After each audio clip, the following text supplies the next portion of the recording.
अमूमन फैसला लेने की ना इजाजत होती है, ना सिखाया जाता है, ना उनको पता ही होता है कि कोई फैसला भी लेना होता है और वो कैसे लेना होता है। बेचारी सोच रही होती है, परेशान बैठी होती है कि उन्होंने मतलब नेल पॉलिश कौन से कलर की लगानी है भी एक 10 बार सोचेंगी, कपड़े कौन से पहनने हैं, पहले एक दुपट्टा रखेंगी, एक सूट रखेंगी, 2 रखेंगी।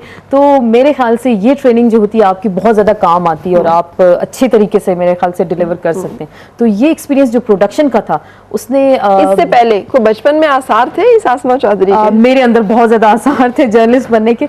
मैं क्लास 5th में थी तो मैंने लिखना शुरू किया था न्यूज़पेपर के लिए। फूल और कलियां नवाई वक्त का मैगजीन है, बच्चों का अभी भी आता है। तो क्लास 5th में थी तो मेरी पहली स्टोरी उसमें आई और मैंने स्टोरी एक दिन लिखी और उसका एड्रेस होता था कि इस एड्रेस पे भेजें और मैंने खुद ही भेजी, एनवेलप में पैक करके पोस्ट ऑफिस गई, वो पोस्ट करके आई और जब वो प्रिंट हुई तो मैंने घर में सबको दिखाया तो सब हैरान रह गए कि किस वक्त लिखी। फिर मेरी टीचर ने पूरी क्लास को दिखाई और क्लैपिंग हुई, वहां से मुझे इंकरेजमेंट मिली बहुत ज्यादा।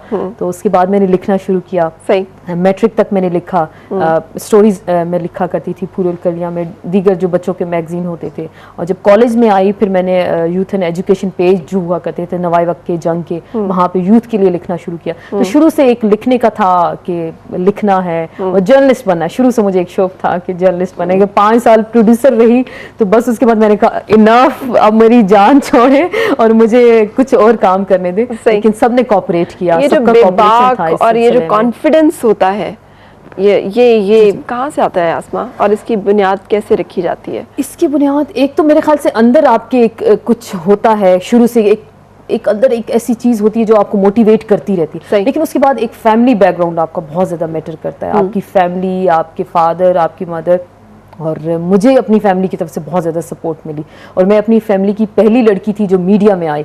और मेरे जब फर्स्ट टाइम मुझे पीटीवी अवार्ड मिला था करंट अफेयर्स का बेस्ट रिसर्चर पे, तो जो मेरी तस्वीर पब्लिश हुई अखबार में तो मेरे ताया, बड़ा एक फ्यूडल हम लोगों का एक बैकग्राउंड है, तो उन्होंने मेरे डैडी से बड़ी लड़ाई की। उन्होंने कहा कि हमारी बेटियों की तस्वीरें अखबारों में नहीं आती तो ये क्या है इसको। तो मेरी मदर जो थी उन्होंने बहुत ज़्यादा सपोर्ट किया। उन्होंने बताया कि उन्होंने कहा नहीं ये जर्नलिस्ट है, अगर ये बनना चाहती है कुछ तो हम लोग इसको कभी नहीं रोकेंगे। सही, तो इस तरह की सपोर्ट मुझे थी तो मैं आज इस मुकाम पे। डिस्करेज नहीं हुई कभी इस तरह की बातों से? इस तरह की बातों से होता है, अभी भी हमारे कोलीग्स हैं वो अक्सर आप पे बातें करते हैं, बैक बाइटिंग करना, इसने ये कर दिया वो कर दिया। लेकिन जो मैं घर का बता रही हूँ कि मुझे घर की तरफ से बहुत ज्यादा सपोर्ट थी और अगर मेरी फैमिली की सपोर्ट ना होती तो आज मैं यहाँ पे ना होती और मैं भी चुप करके बैठी होती और या इस वक्त किसी स्कूल में पढ़ा रही होती। तो ये चीजें बहुत ज्यादा मैटर करती है। अच्छा, ये जब आपने डिसीजन लिया मैस कॉम किया? जी मैंने एमएससी किया, एमएससी किया मैस कम्युनिकेशन में, और उसके बाद जब आपने सोचा कि मैंने अब प्रैक्टिकली इस फील्ड में जाना है, टीवी वैसे भी टैबूड है ना थोड़ा सा, और फिर अब तो आके खैर बहुत सारी बच्चियां कर रही हैं, लेकिन कुछ अरसे पहले जब अभी इतना बूम नहीं आया था और आपने उसी टाइम पे वेंचर किया जब नए नए चैनल्स जो हैं वो ओपन हुए थे। उस वक्त की बात अगर हम करें तो बहुत ज्यादा, एक तो किसी को बताएं कि आप टीवी में, तो लोग तो यूं देखते थे कि टीवी में लोग समझते थे टीवी मीडिया एंटरटेनमेंट है, शायद शोबिज है, तो बहुत ज्यादा लोगों के एक नेगेटिव उनके जहनों में एक चीज आती थी। लेकिन आहिस्ता आहिस्ता जियो ने बहुत ज्यादा, मैं कहती हूँ कि क्रेडिट गोज टू जियो ने एक बहुत ज्यादा एक ट्रेंड सेटर्स में था और एक चेंज किया सबके सामने, एक चेंज लेके आए सोसाइटी में। उसके बाद 3-4 साल बाद हमने खुद देखा कि पेरेंट्स खुद अपनी बच्चियों को लाते थे कि हमारी बेटी जर्नलिस्ट बनना चाहती है, आपकी तरह जर्नलिस्ट बनना चाहती है, आपकी तरह स्क्रीन पे आना चाहती है, तो पेरेंट्स खुद लेके आ रहे। तो ये एक बड़ा चेंज आया सोसाइटी में। और अब तो जितनी बच्चियां माशाल्लाह से मैं देखती हूँ थीसिस के लिए आती हैं, फातिमा जिन्ना यूनिवर्सिटी से ले लें, काजिम यूनिवर्सिटी से ले लें, तो वो सब कहती हैं हमने जर्नलिस्ट बनना है, आपकी तरह जर्नलिस्ट बनना है, आपकी तरह माइक उठाना और बोलना है। तो एक मेरे ख्याल से हम लोग शायद रोल मॉडल बने सबके लिए, और थोड़ा जो बाकी आने वाली लॉट है उसके लिए एक ट्रेंड सेटर्स में से भी आप कह सकते हैं। बिल्कुल, लेकिन बहुत अच्छा एक स्विच किया जब आपने प्रोडक्शन से इस पे एंकरिंग पे, वो इत्तेफाक था? इत्तेफाक नहीं, आप कह लें 2007 की बात है जिस दिन जियो पे अटैक हुआ था। चीफ जस्टिस घर से बाहर निकले थे, आपको पता होगा जो मूवमेंट सारी की सारी चली, और 13 मार्च था शायद, चीफ जस्टिस घर से बाहर निकले। उस दिन मैं लाइव ट्रांसमिशन प्रोड्यूस कर रही थी इस्लामाबाद से। हमारे रिपोर्टर्स जगह जगह डिप्यूट थे, कॉन्स्टिट्यूशन एवेन्यू पे थे, सुप्रीम कोर्ट के बाहर थे, सीजे हाउस के बाहर थे, तो सबके साथ इंटरेक्शन था कौन किस जगह पे, और लाइव ट्रांसमिशन हम स्टूडियो से दे रहे थे। तो उस दौरान पुलिस आई और पुलिस ने शेलिंग शुरू कर दी। तो आधे से ज़्यादा हमारा स्टाफ समझ नहीं आई कि हो क्या रहा है, कि मेन किसको टारगेट किया जा रहा है। और मैं छत पे गई देखने के लिए कि हमारा क्या सिस्टम इस वक्त चल रहा है, और 1-2 रिपोर्टर्स से उनके बीपर मैंने अरेंज कराने थे। खैर इतने में शेलिंग शुरू हो गई, वो तो फौरन उनको तो वॉमिटिंग शुरू हो गई, वो नीचे भागे। तो मैं थी और डीएन थे आपको हमारे ये vomiting एनबीसी, शुरू हुई? मुझे नहीं हुई। एनबीसी थे नासिर बेग चुगताई साहब, तो वो देख रहे थे, तो उन्होंने कहा आसमा बीपर दे दो, तुम दे दो बीपर, इस वक्त छत पे खड़ी हो और बताओ क्या सूरत हाल है। मैं कहा मैं तो प्रोड्यूस कर रही हूँ, मैं तो सबके साथ राब्ते में हूँ कि मैं खड़ी हूँ। उन्होंने कहा जल्दी बोले। खैर वो मैं छत पे खड़ी हुई, मैंने बताया कि देखें पूरे आपको नजर आ रहा है पीछे कि क्या हो रहा है। पुलिस ने देखा कि छत पे लड़की खड़ी है, कुछ बीपर दे रही है। उन्होंने शेलिंग शुरू कर दी छत के ऊपर, वो शेल आके लगा मुझे इधर टांग पे, मुझे लगा, और फिर हम लोग वहां से भागे। फिर उसके बाद उन्होंने मुझे कहा कि बाहर जाके देखें क्या है, क्योंकि सारे रिपोर्टर से राब्ता मुनक़ता हो गया था, कोई किस जगह पे था, हालात समझ नहीं आ रहे थे कि क्या हो रहा है। सही।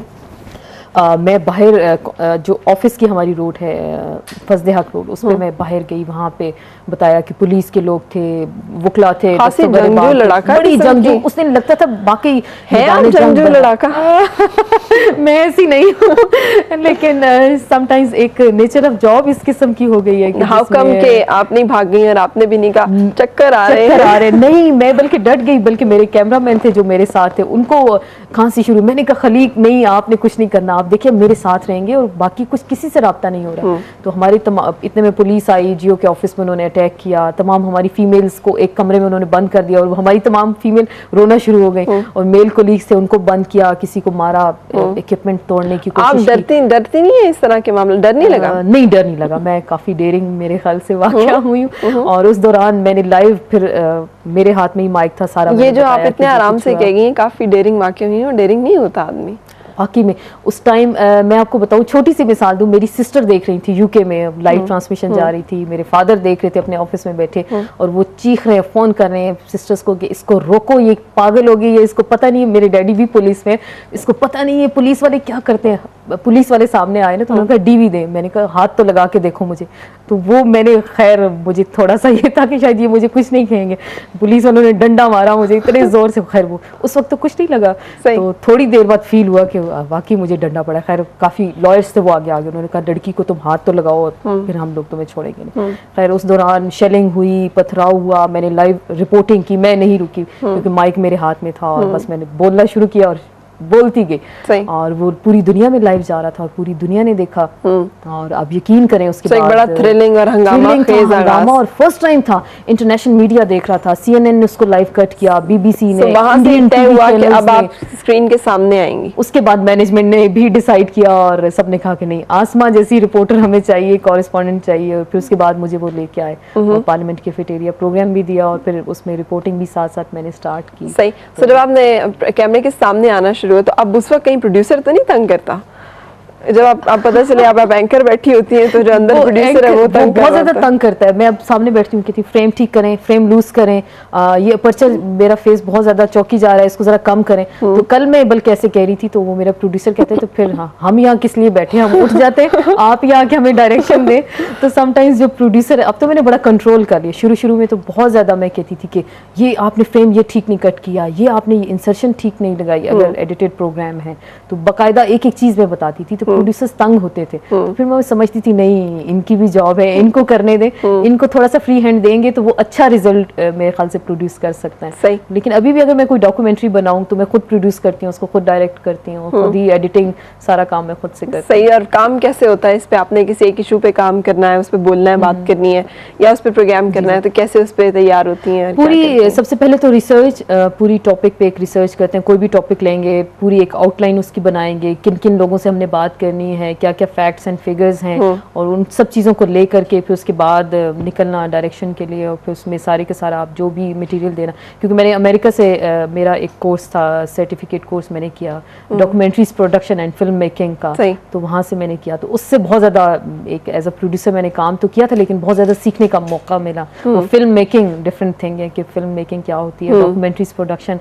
तो उससे थोड़ा सा मेरा एक शौक है कि मैं अच्छी डॉक्यूमेंट्रीज बनाऊँ। मुख्तलिफ शौक आपने पाले में, एक आपको शौक है कि मैं बहुत अच्छी जर्नलिस्ट बन जाऊं, दूसरा आपको शौक है कि आप मतलब डॉक्यूमेंट्रीज और वो भी बनाए। डॉक्यूमेंट्री प्रोडक्शन के भी दो पोर्शन होते हैं ना, कंटेंट पे काम होता है, कंटेंट पे, प्रोडक्शन एक और फील्ड है, उसके कुछ अलग चीजें हैं और अलग मामलात हैं।